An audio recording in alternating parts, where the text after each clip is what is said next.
Hello everyone and welcome back to Yarn Church. Since the last time you saw me, I've been quite busy, both with my paying job and with a lot of fiber art stuff as well. If you're back here wanting more of the cast on bind off content, I apologize. This episode was supposed to actually, or this week, I actually had intended to be posting another one of those episodes, but I haven't had the chance to film it. Like I said, I've been very busy with both fiber arts and actually mostly my paying job. A little bit longer hours at work in the last week or so, and kind of some poor planning on my part with thinking that I maybe had more time than I did this week to work on it. But I do hope that next week I can get that episode out so that you all can enjoy it. So I'll be working on that throughout this week, and hopefully by the weekend I'll be able to publish that for you so you can enjoy it.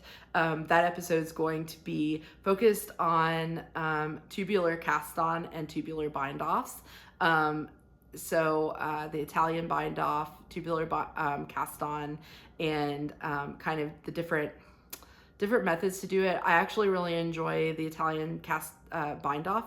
And I don't think I've ever done an Italian cast on, so I will probably do Italian cast on, learn that, and teach it to you all, and then tell you kind of my tips and secrets, or why I think I like the Italian bind off, and how I get around some of the challenges that it can pose. I'll share that in my next episode. But some of the things I've been up to kind of fiber arts wise, I know you probably don't want to hear about how my week at work has been, but the fiber arts things I've been doing. Last week I attended Gathering of the Guilds at the Oregon Convention Center in Portland, Oregon, with my hand spinning guild, which is the Aurora Colony Hand Spinners Guild. We had a sheep to shawl demonstration there, kind of all day, and I was signed up for the afternoon session, but I just decided to show up 3 hours early and help the sheep to shawl team that was working in the morning.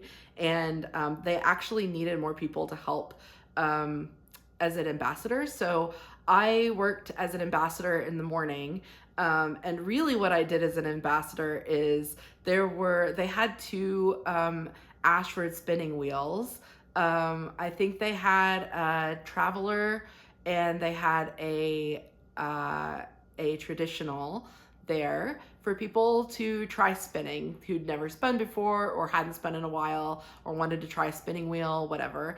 I kind of knew that there would be people there like interested in learning how to spin. So I brought 2 or 3 spindles. I brought my my Turtle Made spindles, my Turtle Made Turkish spindles, and one of my I guess the first top whirl spindle I ever bought, which was just a really cheap kind of toy spindle that came with fiber and everything like that. So basically my spindles that I didn't mind some random kid breaking because they're all like my most replaceable spindles, and no one broke them anyway. But I brought those spindles, and I taught a few people how to spindle spin, but most people were actually more interested in trying the wheels. And in the 3 hours I was there, I taught probably 7 or 8 people how to spin, including about half of them were under the age of 10. And it just reminded me that I love teaching people how to spin, and I have a little bit of a talent for teaching people skills.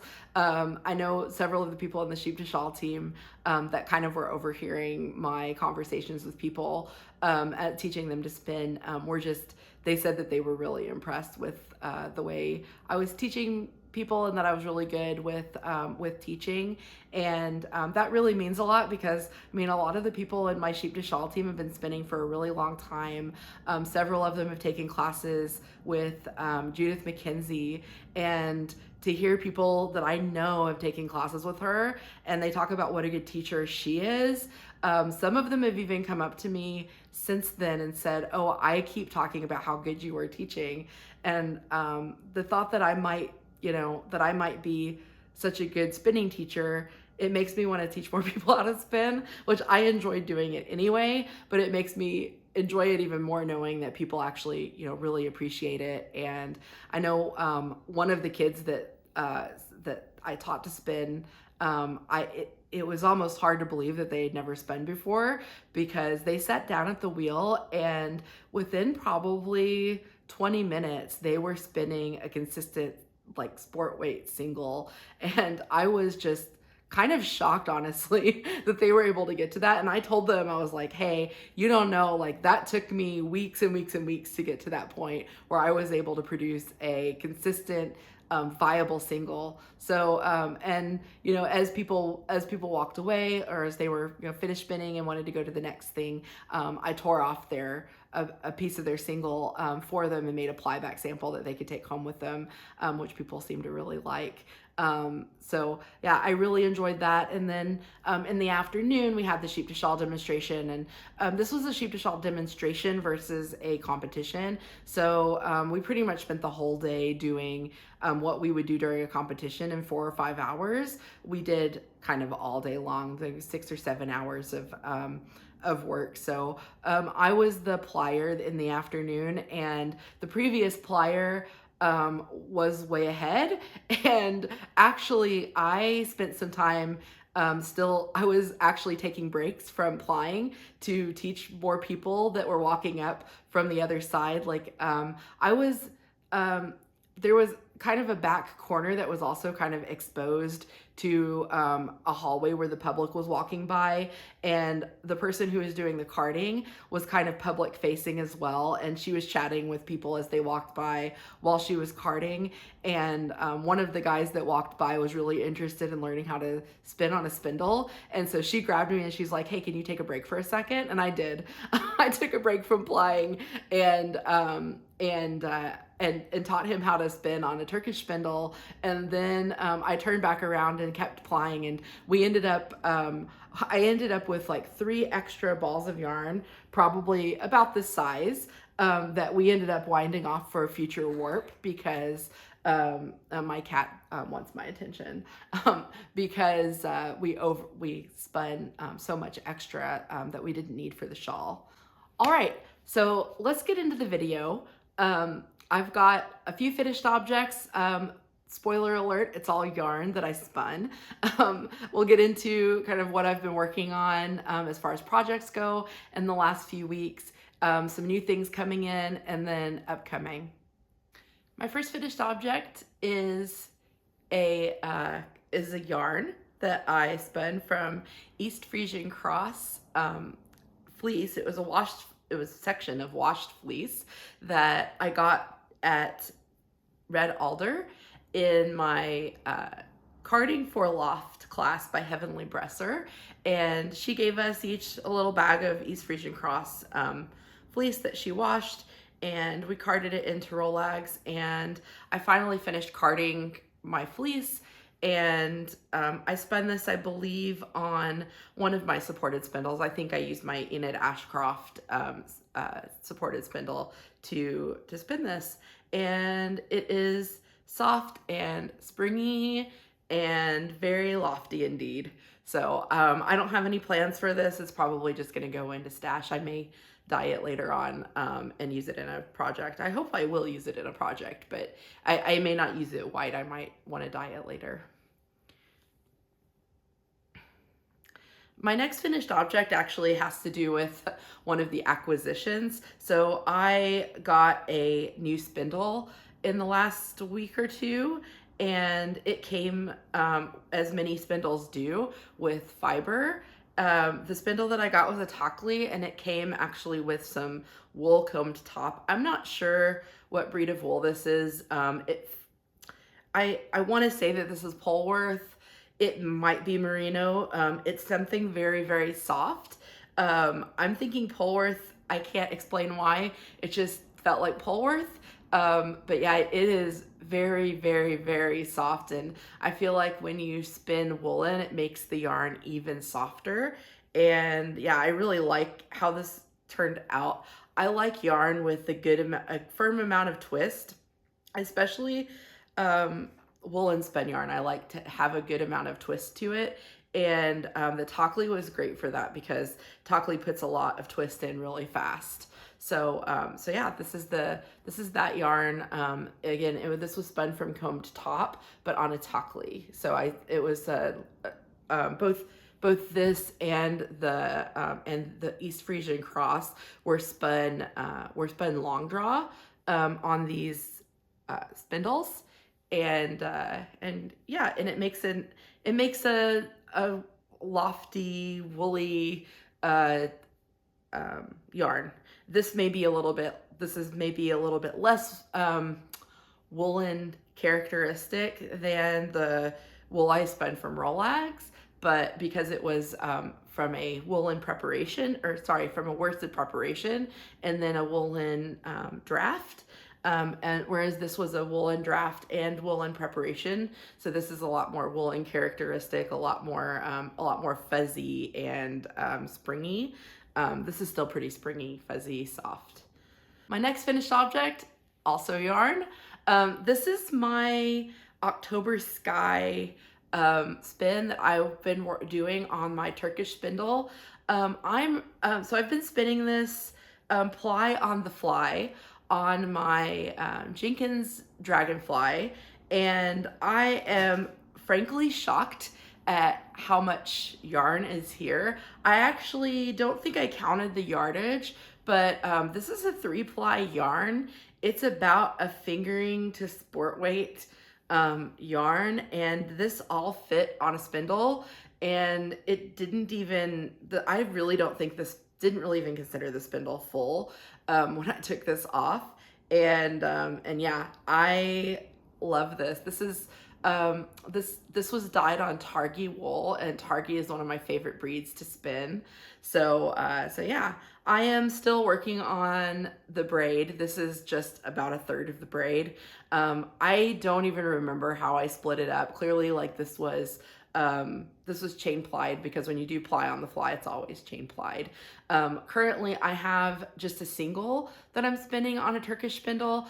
What I realized with this project is ply on the fly takes a really freaking long time, and I'm getting kind of impatient to just finish this and have all the yarn from this comb top. So I'm still spinning it on a spindle, but I'm just spinning it, the single on the spindle, and my plan is to take it off the spindle and probably ply it on my e-spinner.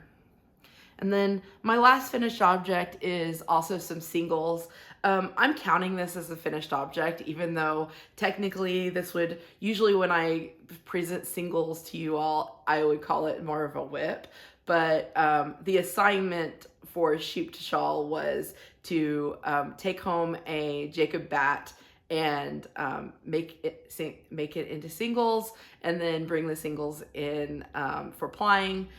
The reason that I'm not plying this myself is what we typically do for Sheep to Shawl is we bring in singles and we trade the singles around and let other people ply them, and they ply them with their singles or someone else's singles entirely, so that I think I explained in my last episode how when you're spinning for a sweater or large project, often you will spin all of the singles, and then you'll apply like your first singles with your last singles, and then work your way in.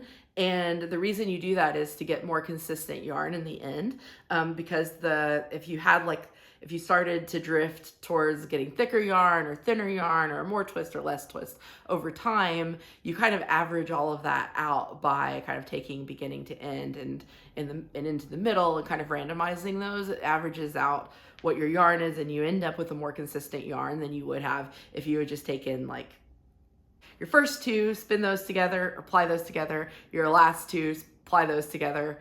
Similarly, we take our two people singles and ply them together, and it doesn't really matter if there's a third person plying or if it's one of the people who spun them that's plying. The concept is just that take two people singles, ply them together so that the inconsistencies kind of average out, and we use this once it's plied, we'll use this as warp for our shawls that we make in Sheep to Shawl activities, either a demonstration or for the competitive team. My first whip is my what I'm fondly calling my Hilda waste yarn. This is yarn that I'm making from combing waste from combing the fleece that I bought at Black Sheep Gathering last year. The sheep's name was Hilda, and this is combing waste, so I'm calling it Hilda waste yarn. I am basically taking the combing waste, or just the wool that doesn't really go into nice locks, that doesn't seem worth it to put on the combs. Any wool that doesn't feel like it's worth putting on combs, instead of putting it on the combs, sometimes I'll just put it in a pile, and then I will cart it into rollags. And once I get a couple rollags, I'll spin it on. I've been spinning long draw, even though this is a drop spindle. This is from, again, I think I failed to give you the name.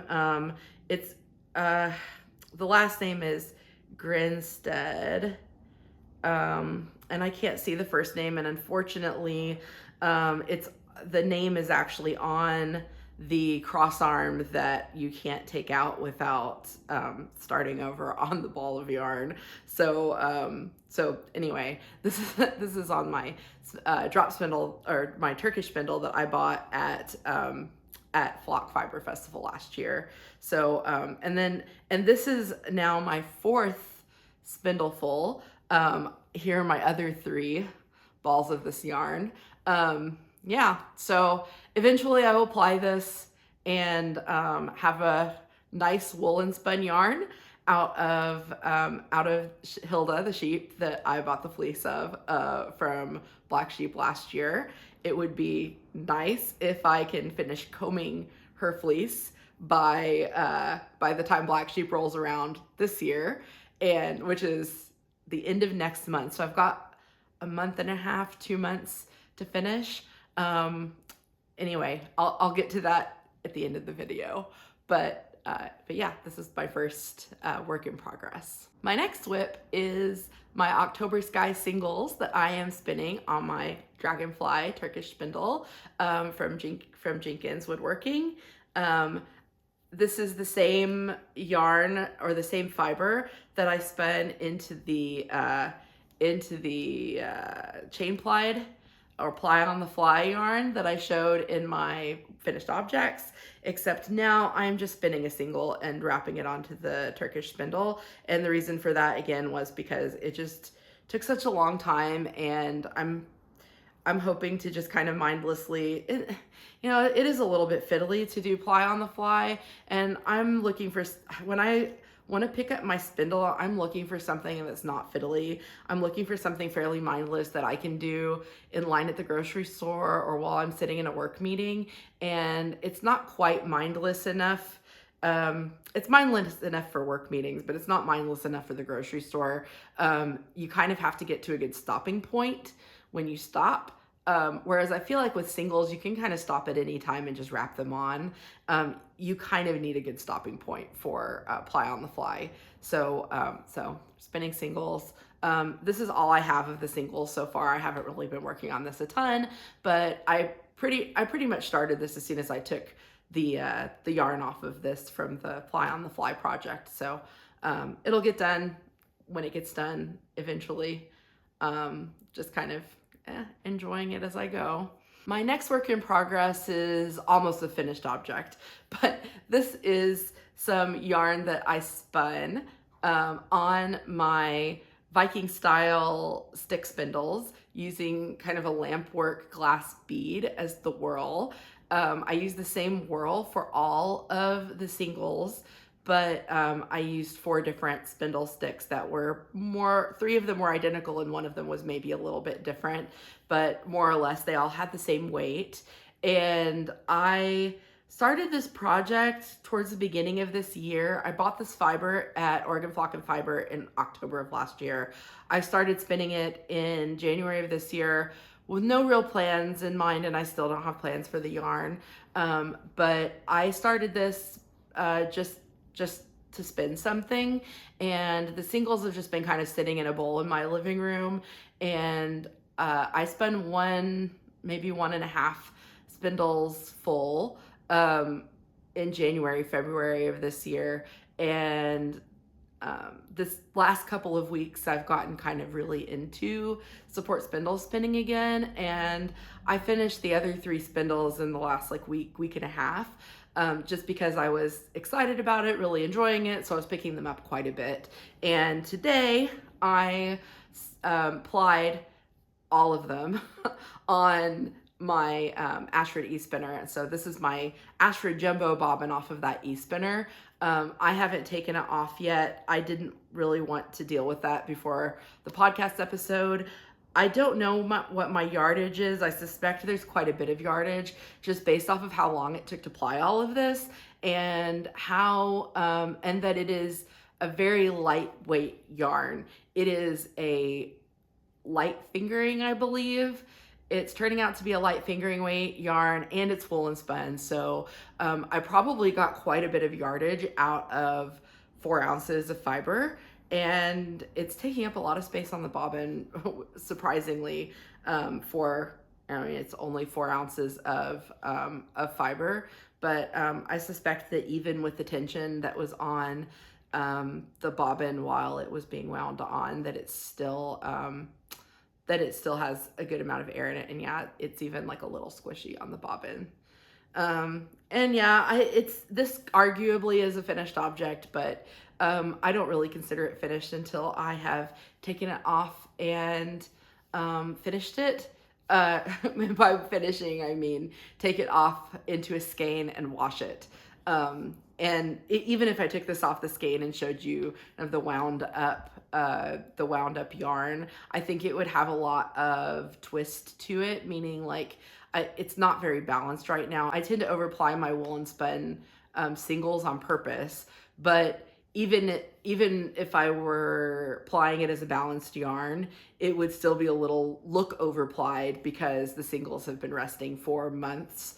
Some of the singles have been resting for months, some of the singles have been resting for days, but they've been resting for a while. And one of the things I tried with this that had some success was I actually put my support spindle sticks on my acre Kate, using it like a spindle Kate. And I looked up how to do this and did not find anything, so I'm putting a picture here for how to use the I think maybe it's a little bit obvious. You kind of use the tinsy tamers that come with the acre Kate as the thing that holds the spindles, and it works okay. I think an actual spindle Kate would work better, but it's kind of hard to come by those, and when I've come by them, they've been very, very expensive. And so I would rather use an object that I already have. I have my acre Kate quite available at all times because it's kind of my travel lazy Kate, and frankly my favorite lazy Kate, most versatile, etc., etc. So and this just improves its versatility even more. The fact that I can use it to ply straight from spindles without taking the singles off onto something else makes it even more of a workhorse for me than it already was. My next whip is some sock yarn that I've been spinning. This is some Cheviot that was given to me by my friend Rosalie. She dyed the Cheviot. It was Cheviot comb top that was white, and she dyed it this pretty green, spring green color. And after she dyed it, she didn't like the texture anymore. She really likes very, very soft yarns, and I do too, but I also really like to knit socks. And for socks, you kind of want a more hard-wearing yarn, a hard-wearing wool, and Cheviot is very good for socks. It's springy, and it is, and it's strong and has a nice staple length for socks. So I've never spun Cheviot before this, but I have really, really enjoyed it. I texted her today. I said, hey, like, I know you didn't like this, but it is drafting like butter. And she said, oh, I'm glad you like it. But this is my plyback sample. Very, very, very fine yarn. This is my second time using the smallest whirl on my Majacraft Rose, And I'm realizing now, the first time I used the smallest whirl on my Majacraft, I probably should have actually put my fast whirl on, because I am currently spinning wool on the smallest whirl, and I still have to pedal reasonably fast to put enough twist in for a sock yarn. And I remember just pedaling my heart out when the first time I used the small whirl, which was when I was spinning cotton on the Majacraft rows. So I think next time I spin cotton, I will probably switch to my high speed whirl. And I don't know, I'm almost tempted to switch to the high speed whirl for the sock yarn, just so I can draft a little bit faster. But I've been enjoying this project. I started this last night, and this is actually the first ply. I don't think that this is I don't think this is like 30 grams or anything like that. I'm not sure what the yardage is, but I just kind of took a chunk of the top that she gave me in the bag and split it in 3, so that, one for each ply. And I may add more to these bobbins as when I start spinning the second half of the bag, or I will just spin 3 singles, ply them together and see what the yardage is, and spin more if I want more like this. Otherwise, I might just hold on to it, and I can maybe ply it with something else, or make a different weight of yarn entirely with the fiber. So this is my whip. My last whip is my Petal wrap tee. This is a t-shirt that I've been knitting for what seems like forever. It is it starts out as kind of a twisted rib Bavarian knit yoke, and then it goes into reverse stockinette on the bottom, and you knit this inside out, by the way. You knit this inside out. It's reverse stockinette on the bottom, and then you pick up stitches and knit the sleeves, and then it ends with twisted rib. Last time I shared with you, I was where this marker is, and I've only put 1 or 2, like maybe 1.5 inches to 2 inches onto the body since the last time we spoke. I have almost entirely worked on this, or exclusively worked on this, during knit nights, because stockinette in the round is excruciating to knit for me, especially in 100% cotton yarn. So I basically save this for knit nights, or for when I want something truly mindless but don't need to relax my hands, because this is quite rough on my hands, both in terms of like drying them out and in terms of just being ergonomically rough on my hands.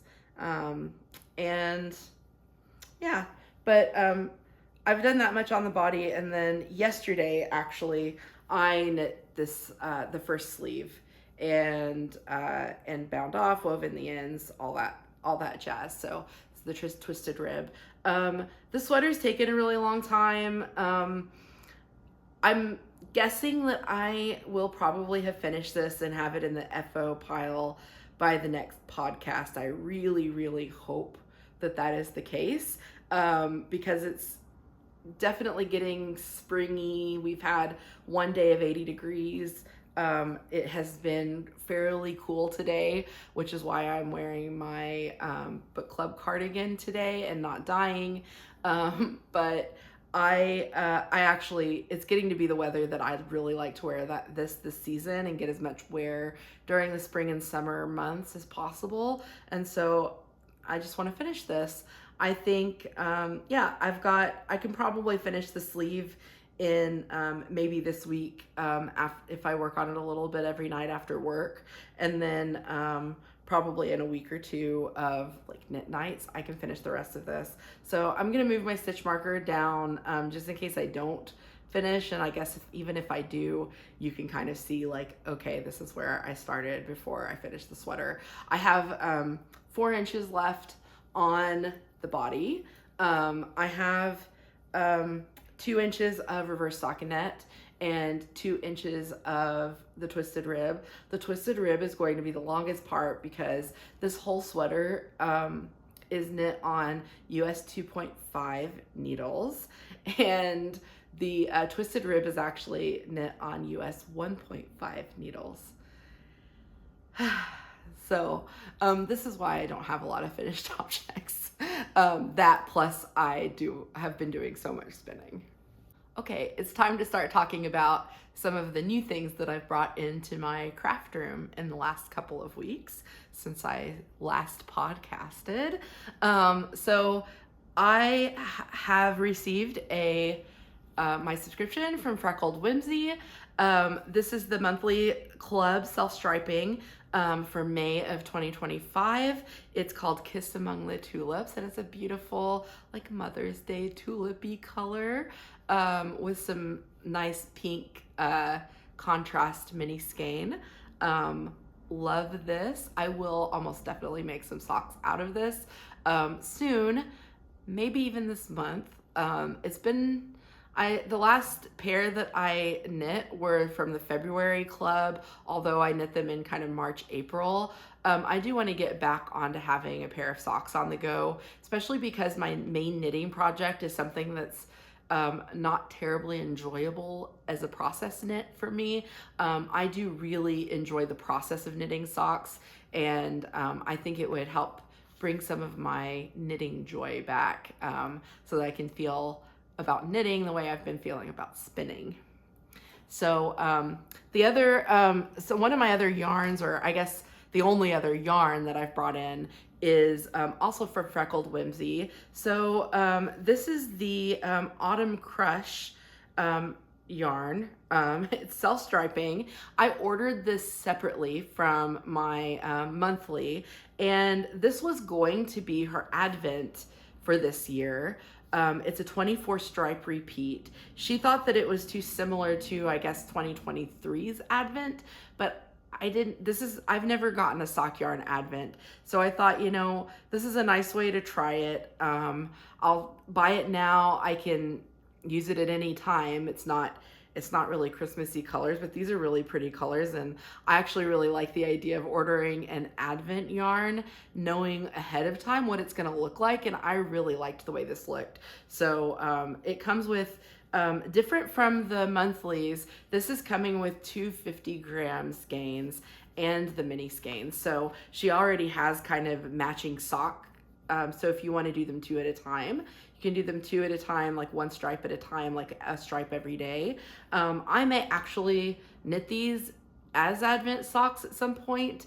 I have not yet decided. I don't know. I was going to say I might do this as like a Christmas in July thing, which maybe that is what I do with them. But I also know that July is Tour de Fleece. And so I'll probably be doing even more spinning in July than I usually do. So maybe that's not such a great idea to do Christmas in July with knitting as well, on top of the Tour de Fleece stuff. My next acquisition was already mentioned earlier in the podcast. This is the green Cheviot combed top that my friend Rosalie dyed and didn't like and gave to me. She gave this to me on our way to our sheep to shawl practice on Friday afternoon, and like I said, I've really been enjoying spinning it. This is actually one of the thirds of the half that I started spinning. So this is the amount of wool that is on that bobbin that I showed you in my whip section. And this acquisition is also from Rosalie. This is Angora Rabbit that someone tried, not Rosalie, but someone else tried drum carding. And I think, so Angora does not drum card nicely, or at least it doesn't drum card nicely on whatever drum carder they used. I don't know if this was they went too fast or they used a coarse drum carder, but it's in decent shape, but it probably has a lot of broken pieces and neps in it. I can see already like some hay, like vegetable matter, a couple of guard hairs in there. So I'm not concerned about this. This is free Angora. There's 2 ounces of it in this bag.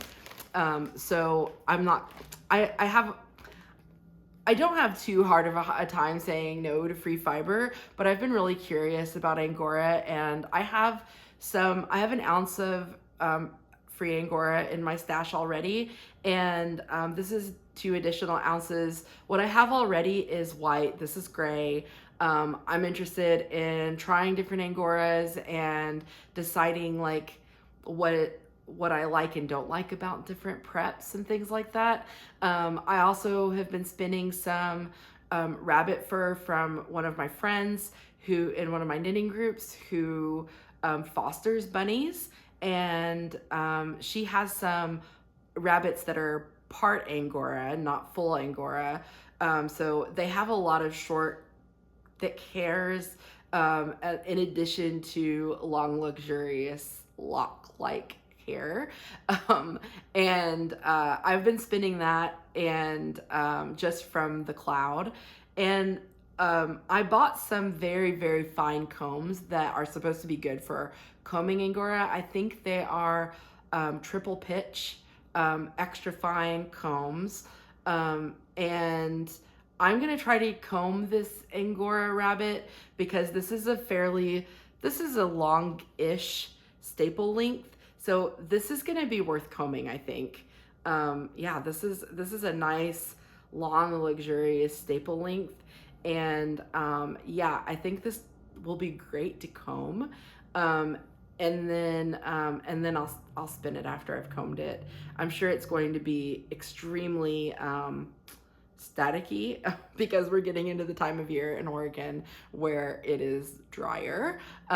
Most of the winter it's wet enough here that you can comb things and not worry about static. But even combing through my hair, it's like tons of static electricity right now. So I'm sure I'm going to have to spray this down quite a bit while I'm combing it. But plan is to comb through this and see how I like it. Most of the Angora, like I said, I've spun. It's been kind of gifted short staple length Angora, and this is, aside from someone misprocessing it, it is a good quality Angora, and what is not nepped up and broken hairs will be very good. Will be very good quality and probably a really pleasant spin, luxurious spin. This was also mentioned earlier.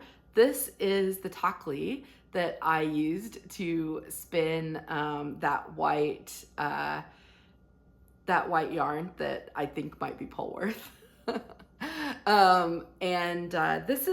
This is a Targhee from the Spindle Shop, which is a woodworker or kind of spindle producer in Australia, and I have one of their supported spindles already.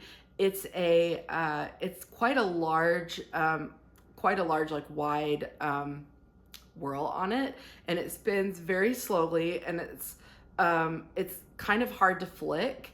And I realized that I wasn't a big fan of that spindle, and I wanted to give the spindle maker another try with a completely different style of spindle. And I've learned since I bought that spindle that I just really like a fast spindle.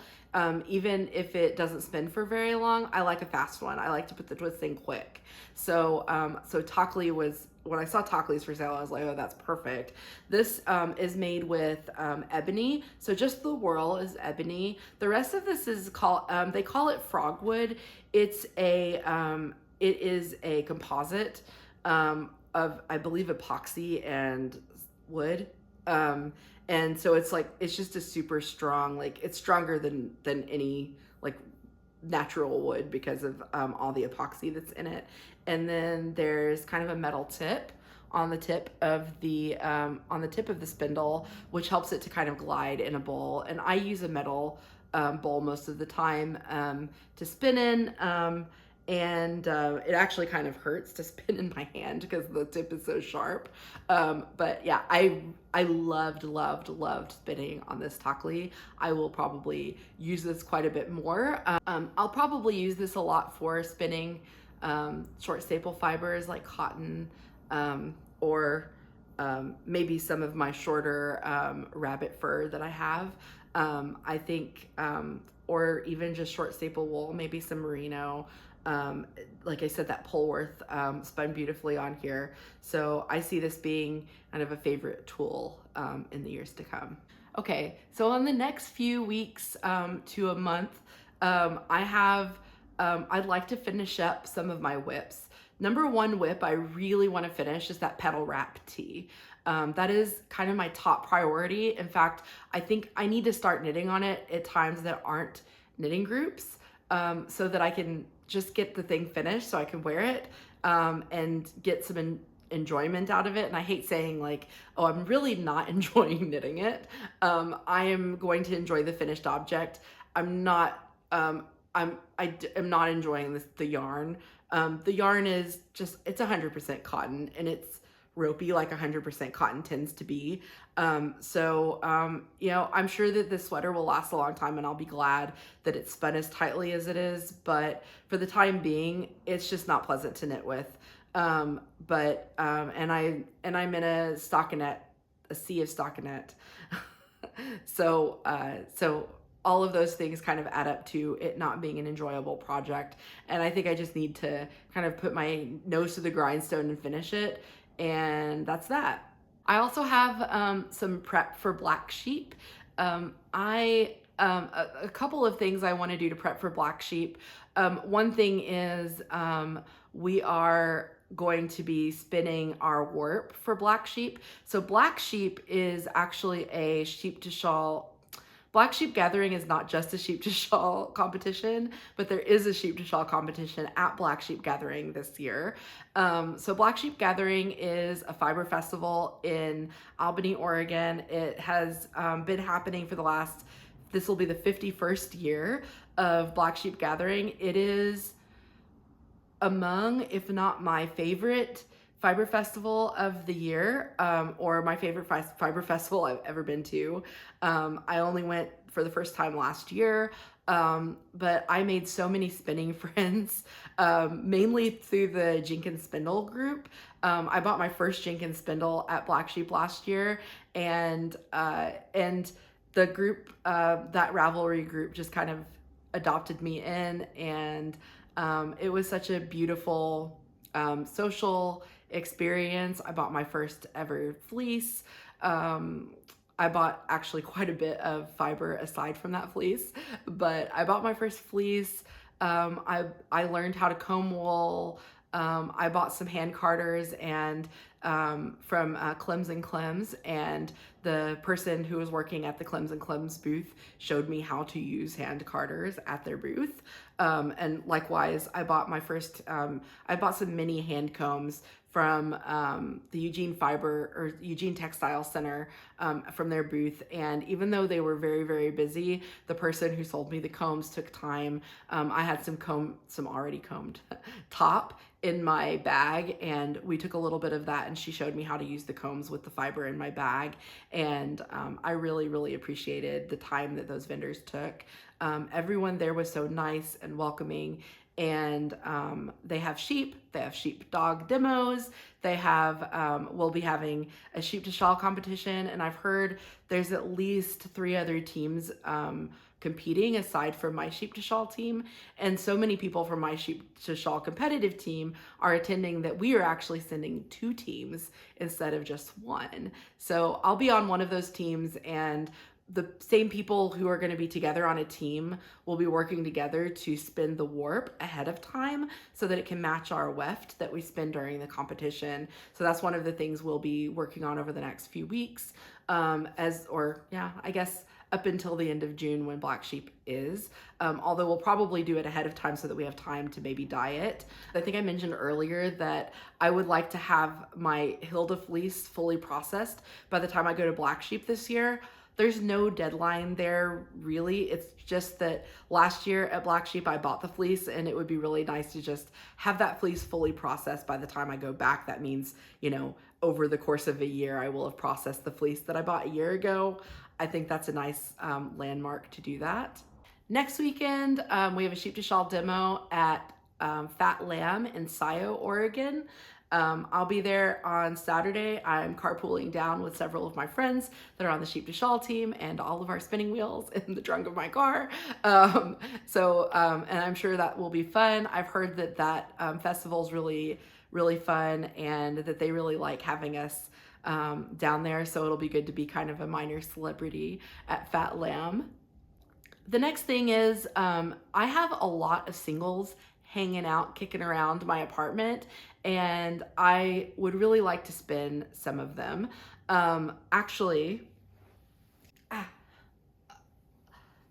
Last year, I spun a 4-ounce braid on Turkish spindles.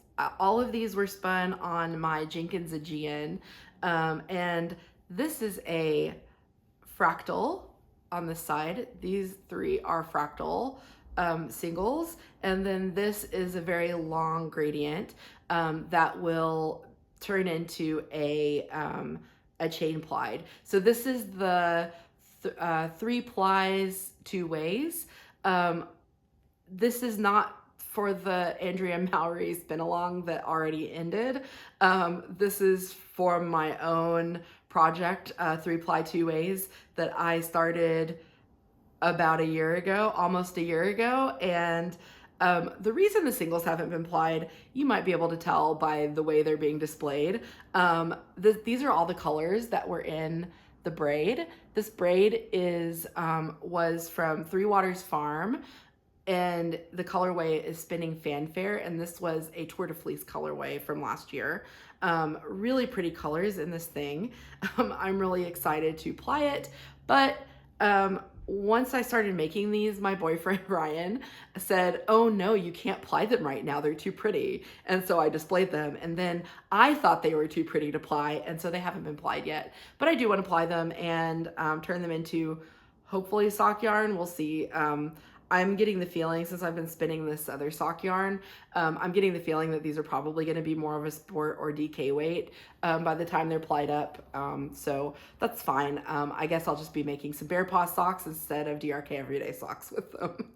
And in addition to that, of course, I'll have hopefully all 3 plies of my Cheviot sock yarn finished and have that plied up by the next time. So hopefully you'll see some get finished objects, including a knit one. I might even cast on a new project. I think I have a cowl with 100% linen that I want to work on. So yeah, pray for my fingers, I guess. And then, and yeah, that's, those are my plans upcoming in the next month or so, or, you know, maybe the next couple of weeks if I'm ambitious. So thank you all for watching if you've made it this far. And actually, you know, if you've made it this far, I'm probably your cup of tea, and maybe consider subscribing or liking the video so you can get more of this content. So thank you all so much for watching, and I'll see you all later. Bye.